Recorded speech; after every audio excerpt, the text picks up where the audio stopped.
this week that challenges us to pull all of our discussions and theories into one complete thought. Our discussions over the last few weeks have become very involved, and I'm extremely pleased at what appears to be an attempt by most of you to take risks, put yourselves out there, and begin some self-evaluation so that you can make really well-informed decisions about your ethical standings and how you see the CPC as a tool to not only define your own professional standing as an interpreter, but to better serve the consumer. It boils down to just good old customer service, doesn't it? You have 4 tasks this week. Task 5.1 are the lectures, and that follows our normal routine. And you're to watch lecture 5A and 5B. And then for task 5.2, I'd like for you to identify the interpreting model that you feel you function in most of the time. Helper, conduit machine, communication facilitator, bilingual, bicultural, and ally or progressive, and why. Task 5.3 is your response to this scenario. This week, another ITP student and I were in the hallway talking, and she was venting about lack of feedback from one of her deaf instructors. We were talking in a normal tone, and we didn't see anyone around us, so we weren't signing. However, a few minutes later, a hearing faculty member came out of her office and informed us that the deaf instructor had asked her to interpret our conversation.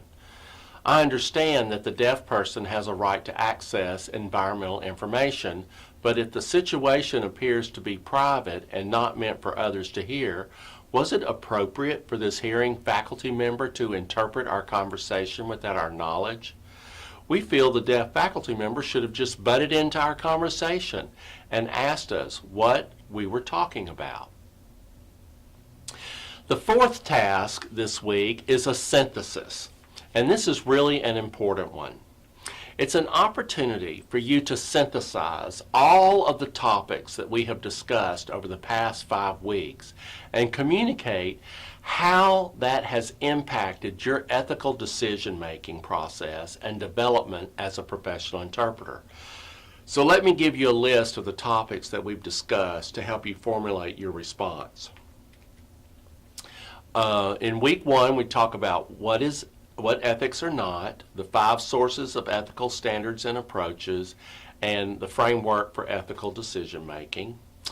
And week 2 is everyday ethics, who is your community, and the 5 questions, a systematic approach.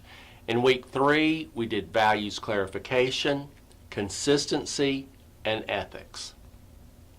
In week 4, we talked about life stages, conscience, and authority.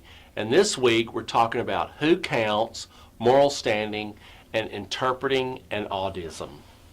So I'm not looking for you to address each topic. Don't do that.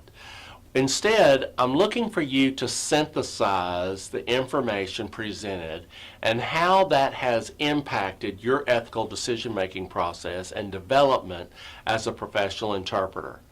Your responses to all of this week's topics are due Sunday evening by 11:55. And remember to post 1 original response and 2 responses to your peers' postings. And also remember to use the framework for ethical decisions in formulating your response to that scenario. And with that, I give you to lecture 5B.